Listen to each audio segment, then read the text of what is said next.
Guys, John Polemy here, Actionable Intelligence. Today is Saturday, November 30th, and this is the weekly market update. The disclaimer, anything that you hear or see on this podcast or video is not to be taken as investment advice. I'm not a registered financial advisor. I cannot give you personal financial advice.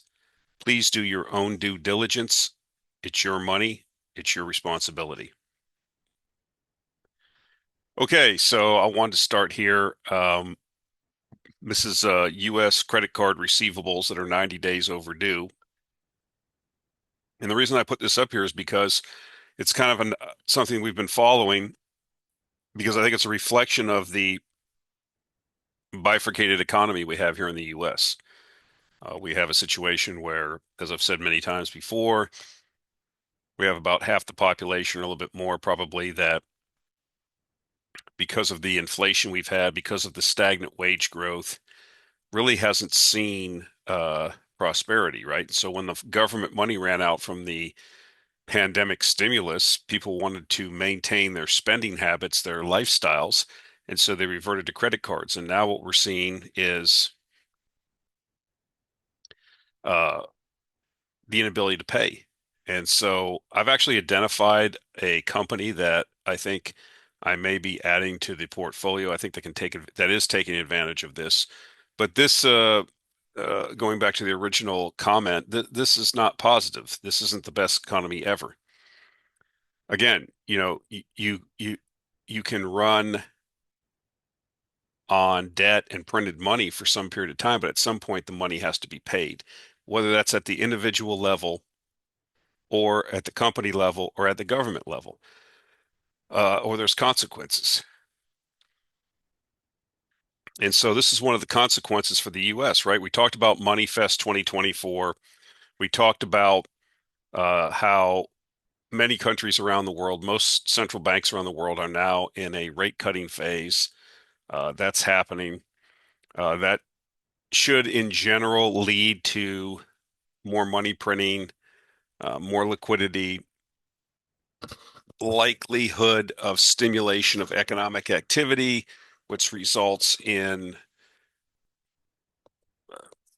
more demand for resources and things like that. So for the US, one of the problems is because of the indebtedness and the continued increase of the debt, we're now at, $35 trillion and climbing.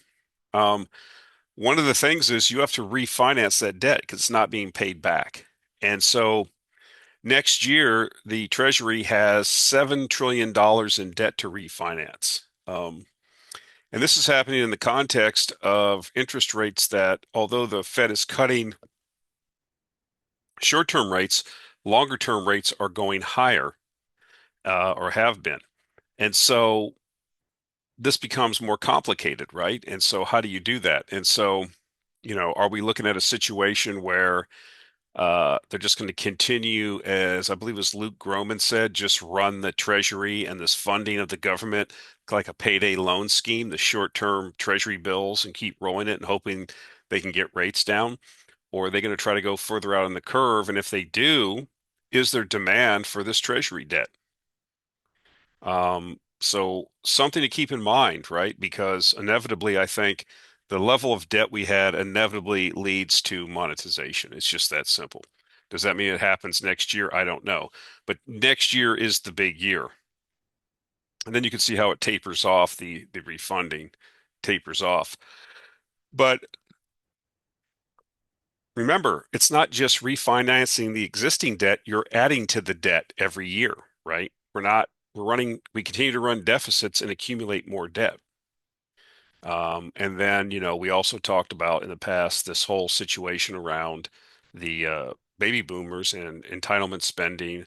I kind of suggested to people that people talk to their older people in their family at Thanksgiving about Social Security and the Supreme Court decision that was done in the 50s in the Nestor versus Fleming trial, where it was determined that no, it's not an account, it's not a 401k, it's not guaranteed to you, it's a transfer payment, it's a welfare payment that can be changed at any time by Congress.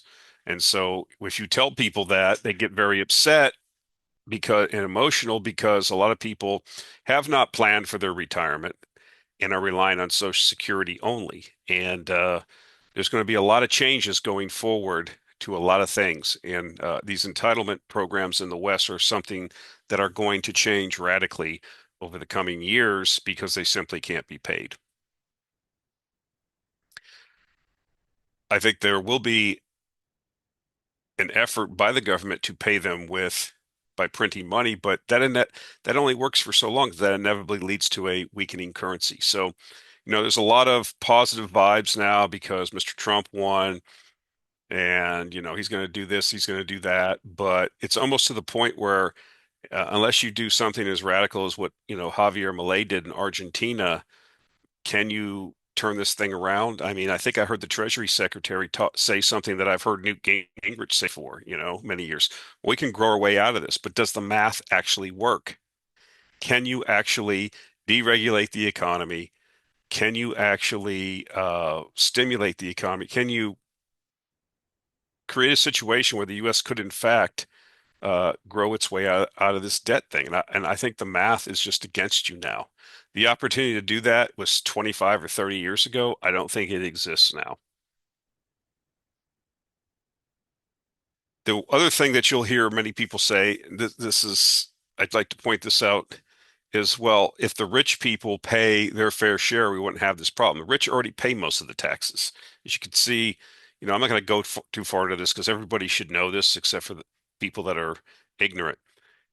The budget now each year is around $6 trillion. The total wealth of the top 1% in the US, total wealth, not just income, is 6 trillion. So if you confiscated all of the top 1%'s wealth in the US, you could have 1 year of spending, which really isn't feasible because if you tried to confiscate their wealth, the asset prices would, well, it just wouldn't, it doesn't work. And so what you see here is that, the bottom 50% of people who actually get benefits, get earned income tax credits, get all these benefits from the government, they only pay 2% of the taxes. The top 1% pay 45% of the taxes. Well, this goes back to 2021, but it's virtually the same. So the top 10% pay 75% of the taxes. And so they should pay more, evidently, in the minds of some people. See, this is what I talk about when you know, I have this saying sometimes I use where, you're just not tall enough for this ride. And people want to get in here and argue and throw their emotions into it. And they don't understand the math. They don't either or haven't educated themselves or aren't capable of understanding the issue. And yet they want to opine on it, and I actually get to vote. But this is things I don't really want to get into in these videos, but this is why we have some of the problems that we have. We need to cut spending massively and permanently, and we need to deregulate the economy. But I don't see, we'll see. That's kind of what everybody's saying we're going to do, but we'll see if it can actually be done. This won't be the first administration that said they were going to do that.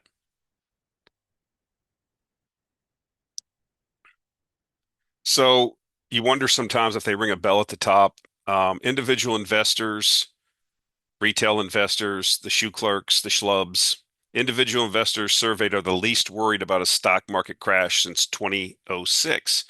That means I'm the most worried I should be because when the shoe clerks, the bleacher bums, the uninitiated, the uninformed are least concerned is when, as a professional investor, I'm most concerned.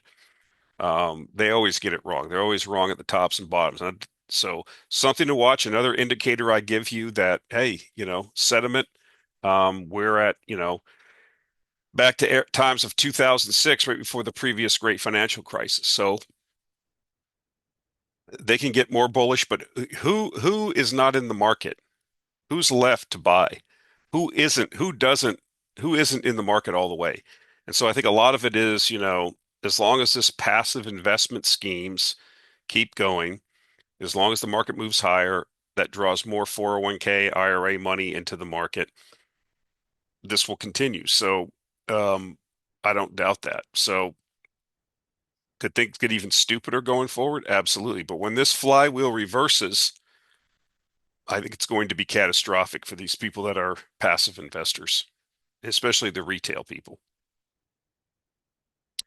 So this is something that isn't really getting a lot of attention, but we've had some, well, relative to last year, which was a very warm winter for Europe. You're now in a situation where this winter, or at least the fall, has been colder than last year. And so we're seeing gas inventories in Europe starting to turn down. As you can see, they've started turning down before the 5 year average and are below the 5 year average. And based on what we're seeing going forward, because the forecasted weather is going to be colder in Europe, you know, we're not, they really aren't going to, if they don't get another mild winter like they got last year, is Europe facing another gas crisis? I think yes, it's possible. So here's the Europe set for coldest winter since war started in Ukraine. Now, why is this important? Because, there's no longer that gas coming from Russia in the quantities it was before the war. The other thing is that even though the war is going on, there's still a tremendous amount of gas being transported across Ukraine into Eastern Europe. Okay, this is the legacy of the Soviet Union. That deal for transit, I believe, ends on December 31st. And the Ukrainians have said they will not renegotiate it. So what does Austria, Hungary, all these places do for gas? It'll be interesting. Will there be sufficient LNG? You recall that when the European Union decided to cut off Russian imports after the war started, they basically went around the world and outbid everybody for LNG cargoes, and we had a big spike in gas prices in Europe and around the world. It forced a lot of poor countries that couldn't compete with these spot market LNG loads. They couldn't pay. And so, what happens if you're in a situation where you're already having a grieved society of people in Europe because of the way that the current globalist leaders there are wrecking their economies, and then you have a gas shortage. Now you have and this will be people are not stupid. They can put two and two together. We didn't have these type of crises before you pointy shoe globalists had decided to shut off the gas supply from Russia.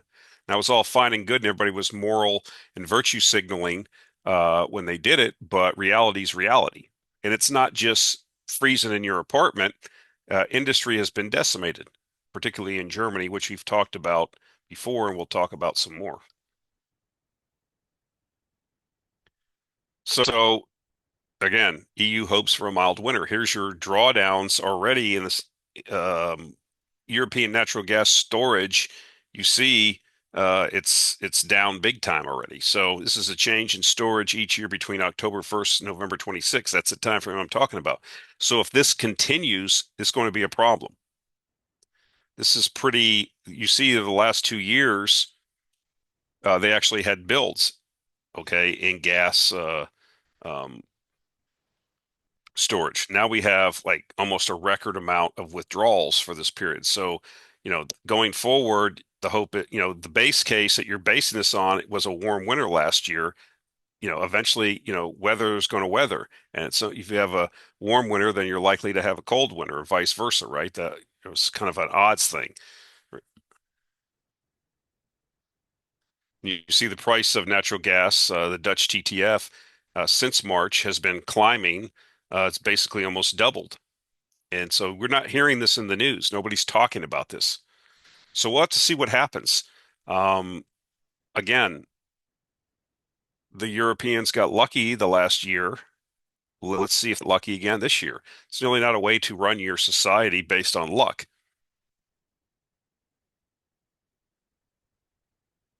So here's a tweet. It talks about I thought this was interesting. I put this here. If Germany is cooked, so is the EU, and Germany is cooked. They've went completely nuts. These are one of the major industries, if not the major export industry of Germany, was automobiles, and they were perceived as having, I've said this before, great manufacturing standards, engineering standards, quality standards. And as this tweet said, Germany's core industry is staring into the abyss. It's not just the automobile manufacturers, it's the chemical industry, which is very large there. and a lot of the medium-sized family businesses, okay? And they're being decimated because of the sky-high energy costs in Germany and the ridiculous, this continuous, almost psychotic empathy towards, uh, towards Ukraine and against Russia. Germany's fate should be tied to Russia's. I've stated this before, but instead you have people like Annalena Baerbock, who's the foreign minister, is a nut job. She said she doesn't care what the German voters think. We're going to continue to support Ukraine. Well, until they're kicked out of the government, which is going to be happening sooner than later.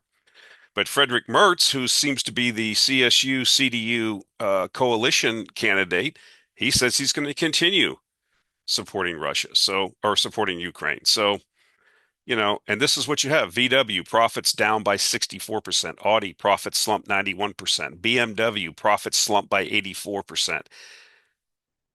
Mercedes-Benz profits slumped by 54%. And this in the context of a new shooter at the table, China, who's now basically within, if it isn't already, is going to completely dominate the global automobile manufacturing industry. I mean, you have an article this last week where Nissan probably, is in big trouble now, and the U.S. automobile manufacturers are in big trouble. You see what the Ford CEO said when he came back from China. He's driving around in a Chinese car, as a matter of fact. He was so impressed he brought one back here. And so really your options are getting smaller and smaller, uh, and that's just one facet of one industry that China is taking over. I mean, I'm going to talk about this later on about technology, just the new Huawei foldable phone thing that's coming out, and the the new chip that they're making that's going to it possibly has the ability to rival the NVIDIA main chip. Um, so what are you going to do? Are you going to, I remember 25 years ago when China was um, entering the WTO and just getting on its curve of manufacturing, they kind of were, begging to be part of the West. Now it's going to be a situation where the West is either going to have to find a way to collaborate and have some kind of outcomes that can work, or they're just going to have to put walls and barriers up and basically become the reverse, Iron Curtain Soviet thing, where you say, okay, well, we're just going to manufacture everything here. We're going to protect our jobs, protectionism, with this ridiculous idea that you're going to reshore this stuff. I mean, how are you going to compete with these people? Okay. They're over there turning out engineers and STEM people. They have a homogenous society, literally pulling the wagon in the same direction. You have the government 100% behind its national champions in industry and supporting them. And in the US, we have DEI, transgenderism, all kinds of racial nonsense, and all kinds of other stupidity that we're focusing on. And just now we figured out, okay, well, we better start supporting our chip industry. You're a day late and a dollar short. And then Germany compounds the situation by creating a situation where these energy intensive manufacturing industries are made uncompetitive by creating the highest energy prices in Europe by shutting off cheap gas and resources from Germany and closing their nuclear power plants. It's almost to the point where it cannot be turned around. And all because of a mustached man that lived 80 years ago. This is what somebody wrote to me when I said, why does Germany act so gelded?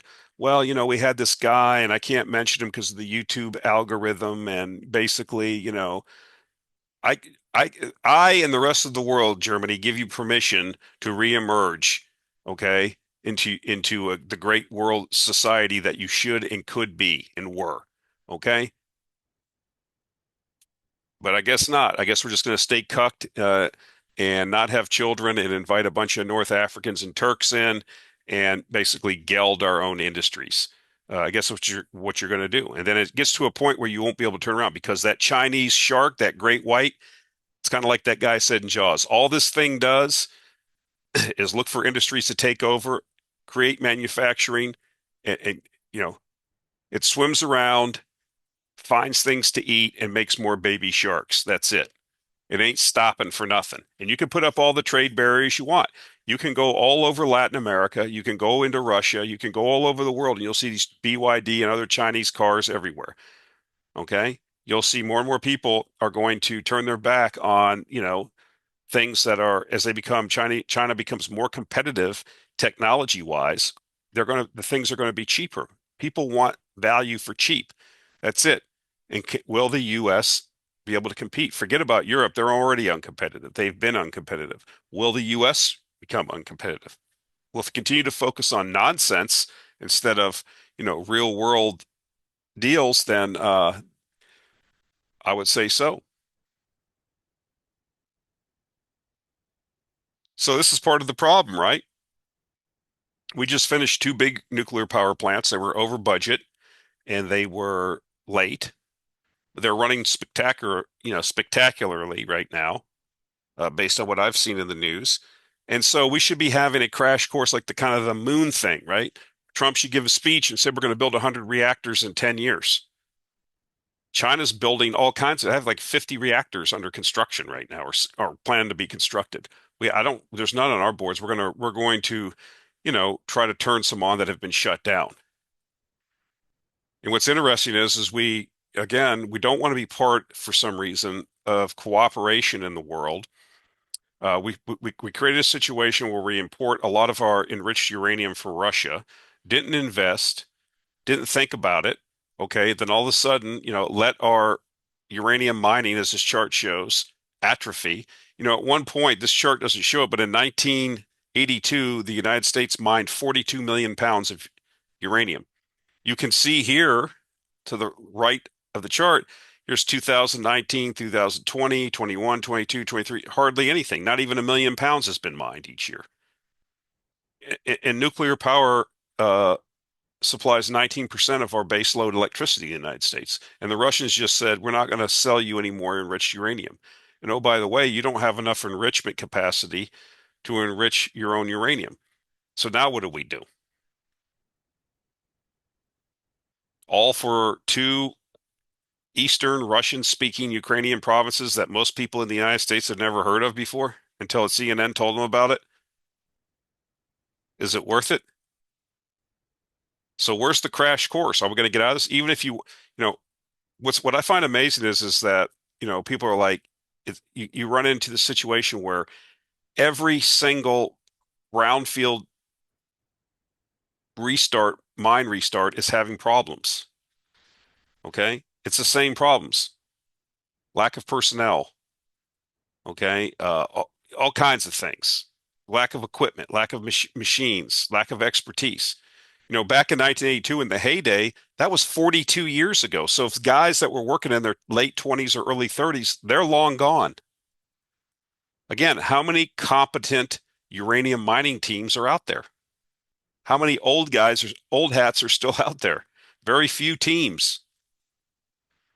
And so this is having to be done basically from scratch, from ground zero. You know, having to listen to conference calls where companies say, "Hey, we got to hire guys and then train them." Well, this isn't a way that this makes things take longer. It costs more, and there's a learning curve. And then once people become proficient, because this is what I used to do when I was in this renewables business, I always had my LinkedIn turned on, and people would call me all the time. Hey, you want to come work for us? Well, what are you making there? We'll offer you this. See ya, gone. Go to the next one. So,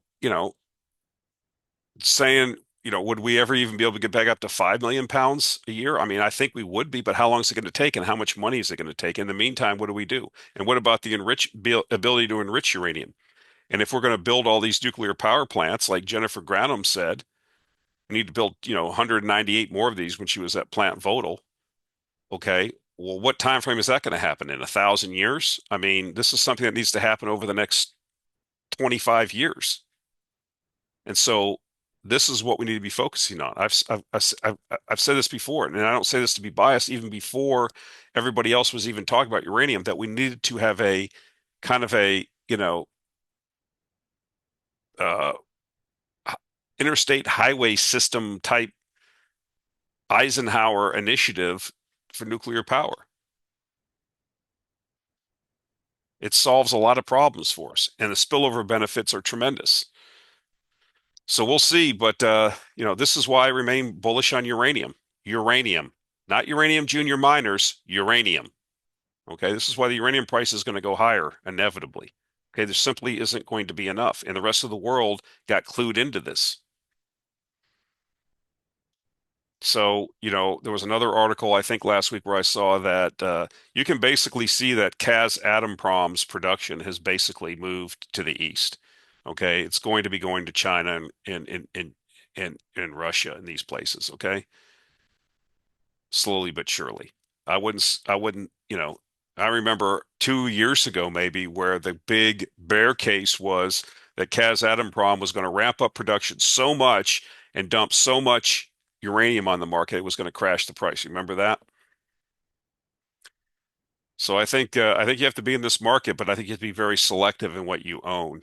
And I think the reality of the situation just becomes more and more bullish uh, every day that goes by. And again, I think some of my predictions will come true. I predict Germany will, when this new government comes in, which will be sooner rather than later, they're going to immediately move to turn these reactors back on that are, I think there's 5 or 6 reactors that they can turn back on in some reasonable amount of time. And I also think that at some point there's going to be a Musairs moment where there's just not going to be enough fuel and somebody's going to have to, people are going to be shutting reactors off. Now, who's that going to be? So this is one of the guys, that's a fellow ex-Navy guy, shipmate Frank Sagan. I liked what he said here in his, I'm going to use this. I like the title of this slide that I made. I typed it from his um, tweet here, but it says in short, he was talking about, he had a conversation with the former CEO of URG, and both the former CEO of URG and Mike Alkin, as it says here, uh, had been telling the utilities, why are you so reliant on Russian uranium? And it says here, like Alkin, he warned them 5 years ago, but now here we are. We're closing in on an event. It's when FAFO, and you know what that means, F around and find out meets FOMO. Okay, fear of missing out. And things aren't getting better. So this is it. This is the new T-shirt, right? With respect to uranium. Uh, FAFO meets FOMO. I think that's uh I think that's top notch. Try to get that trending. But I think that's the situation. We instigated the situation with the Russians. We said we were going to ban their uranium, remember last year? And now they just went ahead and preempted us and said, "Okay, fine, we'll just cut you off." That's it. We got plenty of markets for all this material.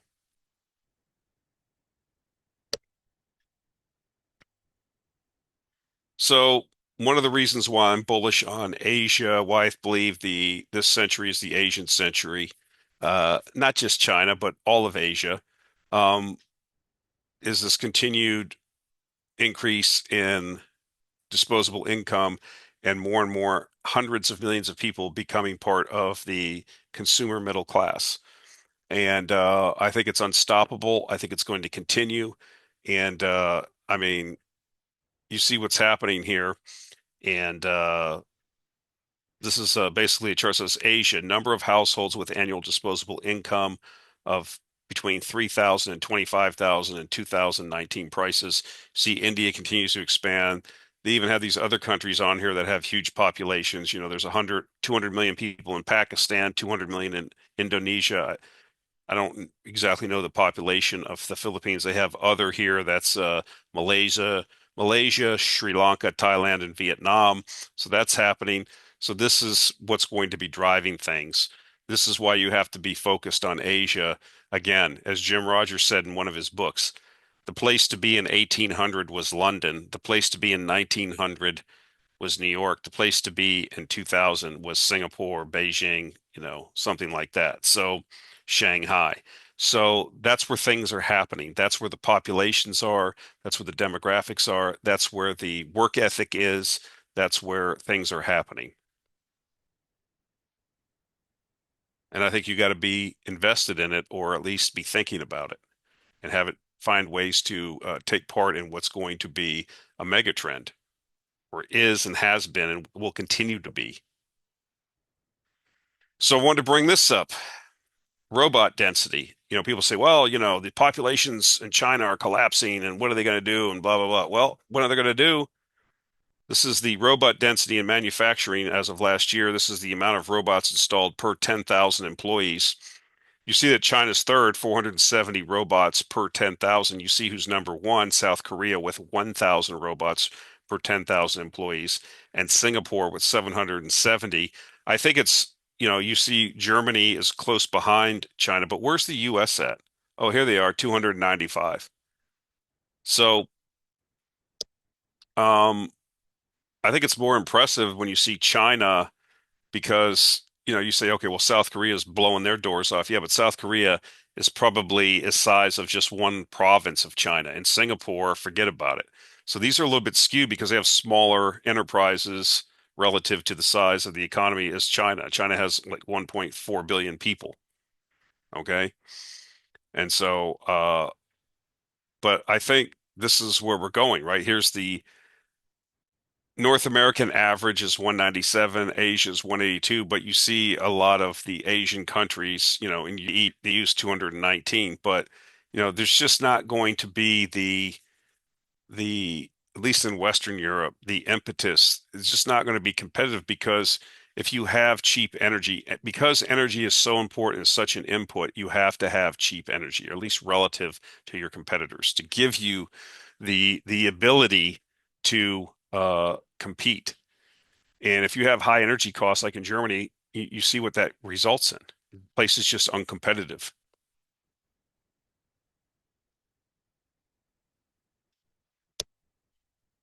It's another thing off Twitter from the econometrics.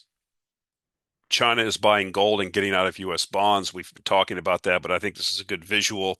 This has basically been going on massively since 2016.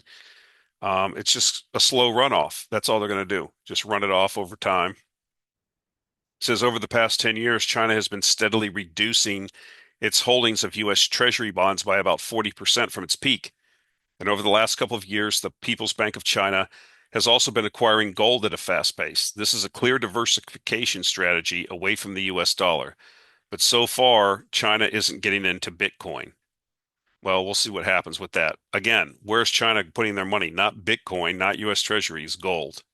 Just as uranium is moving from west to east, gold has been and will continue to move from west to east.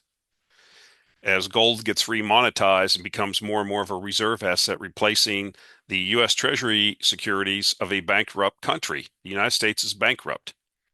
Now, we can withhold judgment and see if the Doge Commission and all the, again, I'm not optimistic because the amount of wiggle room you have is very small now. 20% of discretionary spending, you can, but you still have to have some discretionary spending. The big ticket items are, as I've said before, Social Security, Medicare. You're not going to cut them, and interest in the Defense Department. And you're not going to cut defense spending. Not like it needs to be. It needs to be cut by 90%. And every time I say that, I don't think it's going to happen. People will come back in the comments and say, you know, like I think that's going to happen. It's not going to happen. There's a reason why they spread out the spending through all the congressional districts. So nobody's against cutting defense spending, except for a few nuts on the ultra left. But everybody else is fine with it because they have some type of it gets the slops get spread around through to all the pigs.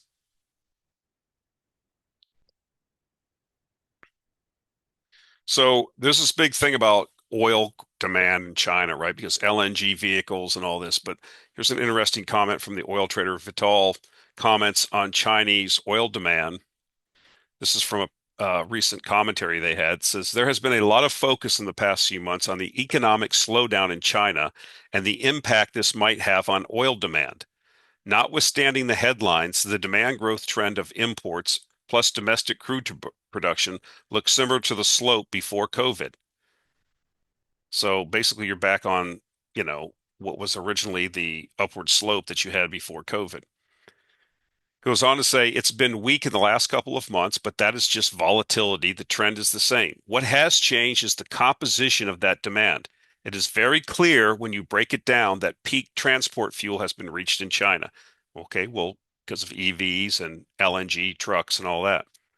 But that petroleum petrochemical continues to expand and drive demand growth. So that's where your growth is going to come from, petrochemical demand. So that's going to, am I saying you're going to have continued growth in China? Will petrochemical demand supersede enough of the decline? That's, you still are going to need jet fuel and some other, certain other things, bunker fuels and stuff like that. And gasoline and diesel demand is not going to go away 100%. It's just not enough LNG and natural gas for that. But um, the idea, I think that some people were saying, well, as goes China, but you still have all these other emerging markets that are still increasing their demand.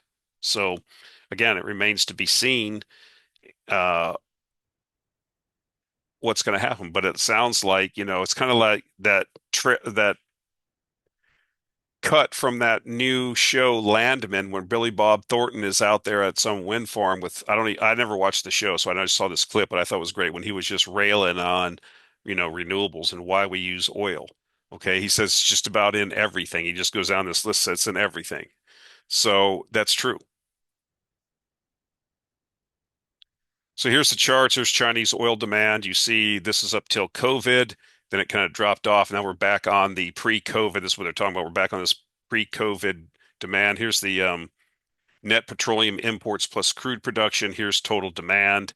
It's back on trend. Why is it back on trend? Yes, transportation is down here in blue, but petrochemicals are continuing to go up.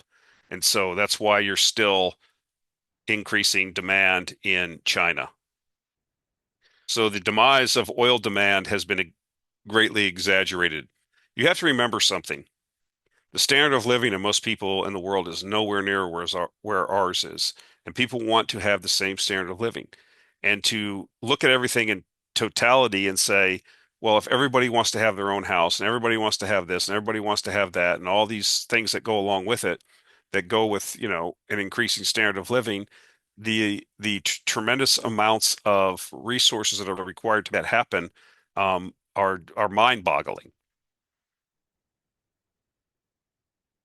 And just look at, transportation fuel and say, well, oil demand in China then is topped out is a little bit, I think, naive.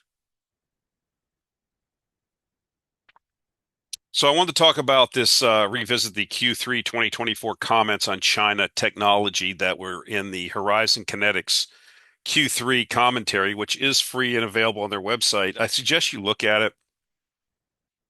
I never would accuse Murray Stahl of being a partisan. If you listen to him on the conference calls for FRMO and stuff like that, when he's giving his commentary, if you listen to him in interviews, I really do think he's a genius. He's been well ahead of some trends, and I get more and more as I read more and more about him, as I read his thinking, as I listen to him.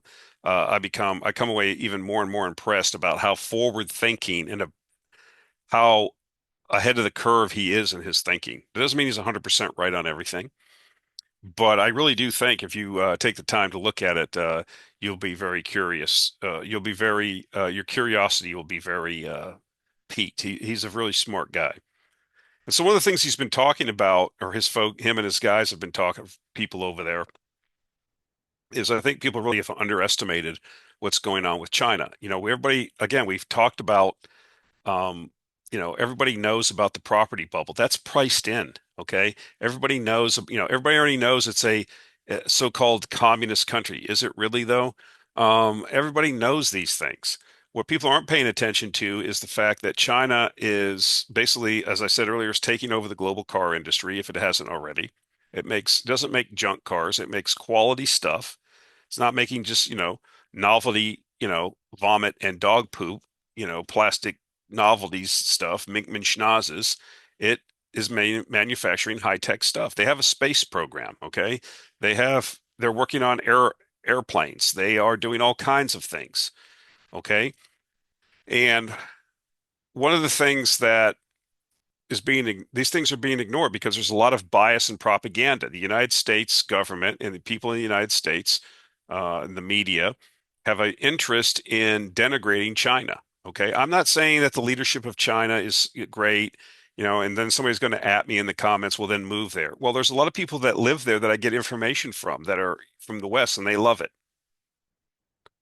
So I guess it just depends, what your situation is and how you think about things. But I think you should keep an open mind because I believe they're going to become dominant, and we should be finding ways to cooperate with them and take advantage of it, not try to have this war with them or trade wars and all these things because we simply won't be able to compete.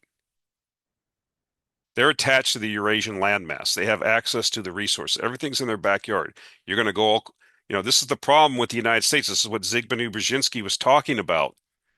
This grand coalition that he warned about 25 years ago in his book has come to pass. We have China, Russia, and Iran now in an axis, whether you like it or not. You have Russian, what Germany could have been, China, you know, what I wanted Germany to be is what China is. They're taking in all these resources from Russia. They have this manufacturing now, engineering and manufacturing prowess that they've developed over the last 40 years. Yes, there's the state sanctions national champions and supports them to take over various world industries like the automobile industry. Yeah, they do that. And there's not anything anybody can do about it because they're making good products that are cheap. Making electric vehicles that sell for under $10,000, I believe, one of the BYD cars. Is Tesla doing that? So the only way a lot of these companies are going to survive in Europe or the United States is by a bunch of tariffs and putting up trade barriers. But the markets are very small in the West. And the rest of the world's not going to do that because they don't, if you're in Kenya, you don't have an automobile manufacturing uh, industry to protect. So it doesn't matter if you let the cars in. So here's some comments from the commentary. The first important point about these China proprietary products, they're talking about, the new chip that's coming out, this phone that Huawei is putting out that you can fold and all this stuff, and that all these other things, basically, when we told China that we're going to cut off these chips to them and everything, they just went out and created their own, they're just going to create their own industry. This idea that and this, I don't know, arrogance that nobody can do what we can do. It's stupid. I mean, again, these people are launching rockets into space. I think they can figure out. It's like what I saw on, this one of these Ukrainian uh, sycophants. Well, yeah, the Russians are producing tanks, but the ball bearings fail because they used to import them from Switzerland and that. So they're launching Soyuz rockets, but can't make ball bearings. Really? This is what I'm supposed to believe. I remember the first argument at the start of the war was there's not enough tires. They don't know how to manufacture tires for their military transport. Really? Really? They were pioneers in just about everything in space. First first living organism in space, Laika, Sputnik 2. First man in space, first spacewalk, first woman in space. It goes on and on and on, okay? They manufactured all kinds, they had their own aviation industry. They still do have one. I mean, and they can't make ball bearings just like China can't make chip making equipment. Now, might take them longer, but they have 1.4 billion people. And again, they're a very competitive society and they have a lot of STEM. So just by sheer numbers and brain power, they'll make the breakthroughs just by sheer will of force. To think that they won't it's just it's a certain amount of arrogance that I can't contemplate. But anyways, getting back to, and this is why, you know, cannot let the biases. It doesn't matter what I personally think about Chairman Xi or what I think about the, people's, you know, revolutionary whatever. Okay. It is what it is. Where's this thing going? Where are the trends and how do we get on it? The first important point about these China proprietary products is not any specific one of them, but that China's technological capabilities in government selected and supported strategic markets rival some of the highest level U.S. capabilities. In one sense, it's only logical since China has been manufacturing high-tech equipment like the iPhone for decades. And people could say, well, that'll be somebody in the comments away. Well, they stole everything. Okay. What does that have to do with anything now in 2024? A second important point is that the sales and pricing impact of competitive products has now been market tested in China. Do you understand? They learned how to manufacture, they have innovation, they've now tested sales and pricing of competitive products because there are Western products being sold there. Audi changed this. They don't sell their cars over there and call them Audis anymore, or at least they took the rings off. Okay, they had changed their marketing. Okay, the iPhone's not the top selling phone anymore in China. So the Chinese have been, this is what they're talking about. They say the important point is that sales and pricing impact of competitive products has now been market tested in China. It shows that despite the experience to date of undisputed, unchallenged growth and profitability, the U.S. IT giants are subject to ordinary business threats and challenges like pricing and substitution risk. So if you can offer a cheaper product that has better features like the new phone that's being made there in Huawei, people are not going to buy the iPhone. Now, question that Horizon Kinetics people posit, which makes sense. Think about this now. If you accept these first two premises, which are true, let's ask this question. What would the ready availability outside of China of price discounted global scale consumer and commercial projects like EVs, smartphones, and AI chips mean for the S&P 500 IT sector revenue growth, profit margins, and valuation multiples? So if they are competitive and they've tested this at home and they've making sales there, they've already pre-sold like 3 million of those new phones, by the way. So if they're doing all this in China, okay, and they start selling them outside China, what does that mean for Nvidia and all these other companies, okay? What's it mean for the IT sector revenue growth, profit margins, and valuation multiples? That's a question. It hasn't happened yet, and it doesn't mean that it will happen. However, think about this. If you were China, what would you do? Well, you do what you're doing in automobiles and excavators and these other things. You'll export them and take over markets. So what does that do to an overvalued high-tech sector in the United States? Decimates it. What happens to profit margins, revenue growth, assumptions?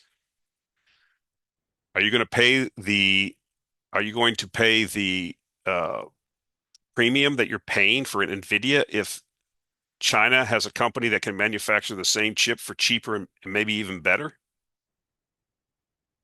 Again, it's not happened yet, and it doesn't mean it will happen. But what if it does happen? And how much do you want to bet on the probability that it won't happen? That's not how I'm betting. I'm betting that they're going to do exactly what they did in EVs and solar panels and everything else. They're just going to keep moving up the chain. And when they're not going to be stopped. And so you could say, well, this is why it's stupid to waste trillions of dollars or hundreds of billions of dollars trying to recreate these and all this stuff in the US. You're not going to be able to compete. You don't have the population, you don't have the engineering prowess anymore. You don't have it. And so you should look at ways to collaborate and to as you know, but that's not the Anglo way of doing things, right? The hegemon way. It's our way or the highway. We must be above all, and it's just not going to happen. And that's why you have the emergence of BRICS. That's why you have all these things happening, and that's why I've said there's going to be tremendous, unforeseen political, economic, and social upheaval that people can't even conceive of. And I think that that's going to have, I don't think you're going to have an overvalued U.S. stock market in that context. So speaking of technology, I've been pointing these things out as I find them. Here's more AI disruption.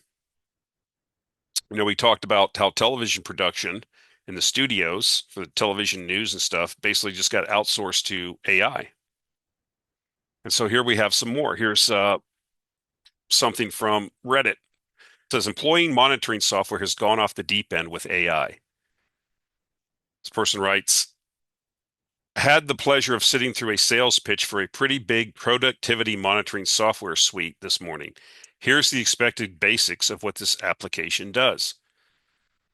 Full key logging and mouse movement tracking. Well, this has been around for ages. Takes a screenshot of your desktop every interval between 10 seconds to 5 minutes, also part of any RMM I know. Keeps track of the programs you open and how often, also standard. Creates real-time recordings and heat maps of where you click in any program. Nearly all websites also do this. Here's where it gets fun and interesting. It allows your manager to group you into a work category along with your coworkers. It then uses AI to create a productivity graph from all of your mouse movement data, where you click, how fast you type, how often you use backspace, the sites you visit, the programs you open, how many emails you send, and compares all of this to your coworkers' data in the same work category. If you fall below a cutoff percentage, say you type slower than your colleague or take longer to fill out a form or have to answer a phone call in the middle of writing an email, you get a red flag for review that gets sent to your manager and whoever else they choose. You can then be prompted to justify this gap in productivity in their web portal. If your desktop is idle for more than 30 to 60 seconds, no meaningful mouse and keyboard movement, you get a red flag. If your workflow is consistent Monday through Thursday but falls below the set aggregate data score on Friday, you get a red flag. It also claims it can use all of this gathered data for workflow efficiency automation, i.e., replacing you. The same company that sells this suite conveniently also sells AI automation services. And since they already have all your employee workflow data, why not give them more money while you're at it? While this is all probably old news for everyone, I, for one, can't wait until the internet as a whole collapses in on itself so we can finally be free of this endless race to the bottom. So this is why I tell people, there's no way I would get involved in anything that AI or advanced technology can. I would not involve myself in a career. I just saw, I was at a job fair the other day, and some kid came up to me, and uh, I was talking to this kid. It was a vet for veterans. That's why I was there. And this guy was talking to me about, I asked him, he had graduated from UT or whatever, and he said he had a computer science degree. I'm thinking to myself, he says, I haven't been able to get a job. And he's not talking about like computer science for like Google. He's not that smart, right? But he was just talking about like trying to get a job for like being like a network guy or something. And he hasn't been able to get a job. It's just like, I would get into me personally, if I was coming out of high school now, I would get into something that AI or a robot can't replace for years. Something where I have to work with my hands, plumbing, electrical, HVAC, something like that. Okay. Because these companies are going to find more and more of these, how do they call it in this article? Workflow efficiency automation, unquote. Again, this is where it's heading, and people are not aware of this. And so, again, these companies are not your friend. You're not there because they like you and think you're so special. You're there to provide value. And if they can automate your work, they're going to. And then they have the ability now, I guess, to, basically know what you're doing every second. And then these programs can determine whether or not, you you you're doing meaningful work. Then you have to sit there and they'll put some moron manager in there, like from the office, and you'll have to go in the office and say, well, the AI or the program or whatever they're going to end up called this Sentinel program or whatever they're going to call it, said that you had too many bathroom breaks and you were not as productive. You're in the bottom quartile, and it came down from the head office in Indianapolis that we have to cut, the bottom 10%. Sorry, see you, wouldn't want to be you. You know, I, I think that's where it's heading, folks, whether you like it or not. So unless you're in the top 1 or 2% of smartness, this is another reason why I said you got to be in this investing game. You have to be an asset holder. You have to be at the front end of this stuff. If you're just sitting there working, schlubbing every day and hand to mouth in it, you are going to be in big trouble because you're just not going to be able to, the prospects are going to get less and less. Not It's going to get harder and harder, not easier and easier. So this is something I'm writing about in the December issue of the Actionable Intelligence Alert newsletter. I'm starting to sense this. move away from leftism, specifically in Latin America. I've talked about Javier Milei before. I do recall, I remember, and I freely admit, um, before he was elected, he was running in the polls. He originally won and got into the final runoff, the second round, with another person. And the polls were showing that he was neck and neck with one of the other candidates, or slightly behind, or slightly ahead. And then I thought to myself, we had an initial run up in Argentinian stocks, and I was thinking to myself, well, this guy doesn't really have anybody in the Congress to help him. His political party is new. If he does get in, the Kirchners and the Peronists and all these other entrenched groups are going to block all these initiatives. He's not going to be able, even if he does get in, what can he actually do? Okay. And so I sold a lot of my Argentinian stocks before the election. Well, then he got elected about a year ago, and I've been really pleasantly surprised. He's actually been able to do quite a bit since he got in. He's been slashing and burning, chainsawing, doing all kinds of reforms. And so they've really gotten, inflation is still not under fully control, but it's collapsing. It looks like the economy might have bottomed. We are starting to see green shoots in the economy. And so the austerity that they're going through and the reforms they're going through appear to maybe be getting traction. And if they do, I look at some of the other elections that are going to be happening next year and in 2026, and I look at some of these candidates.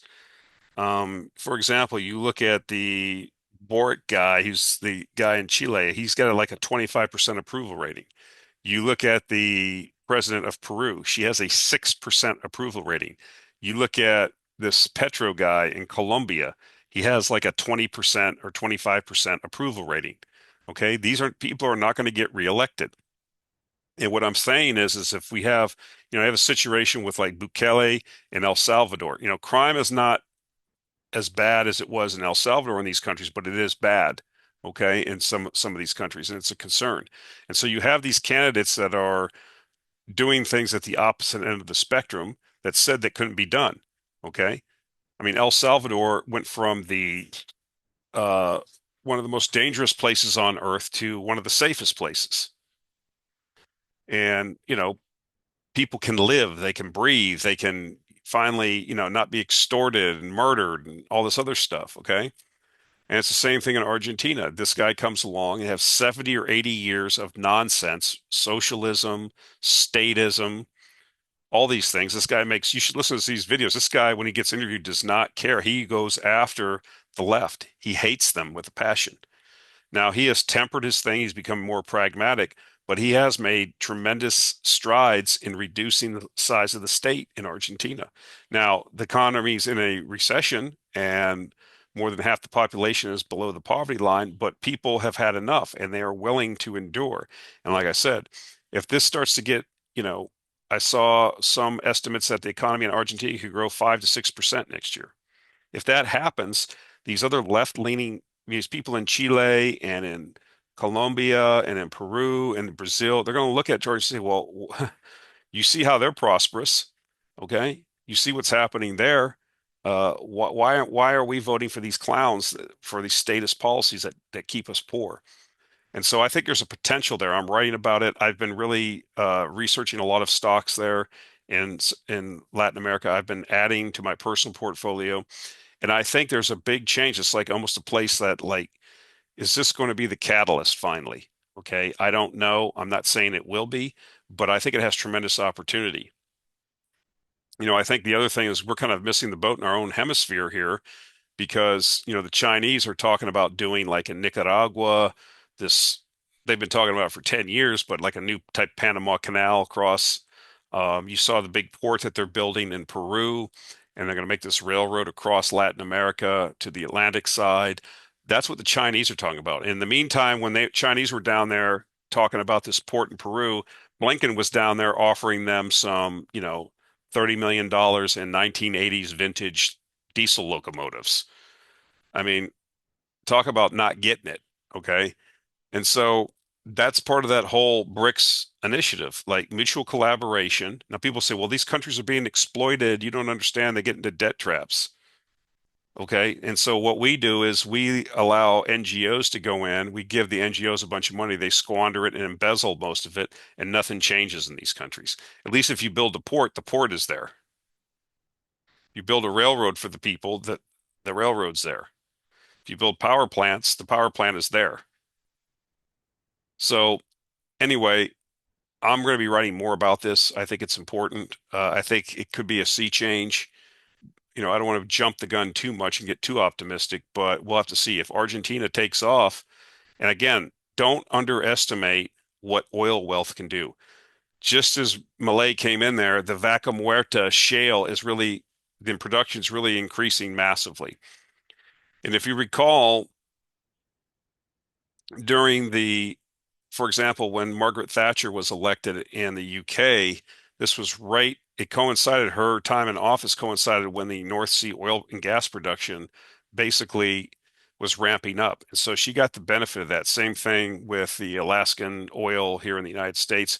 What I'm saying is that if Argentina, for example, becomes oil independent, starts exporting oil, I mean, these are helpful things, right? The energy inputs that are needed for an economy are there. And it does pay to be in the right place at the right time sometimes. So we'll see if these reforms are going to continue. Like I said, I think Malay's gotten a little bit more pragmatic. I think he's had to, just based on you know, what he can do with the Congress, but he's wildly exceeded my expectations. Okay, guys, that's it for this week. Again, thanks for tuning in. Happy Thanksgiving, 4-day holiday. I get it. Time to recharge.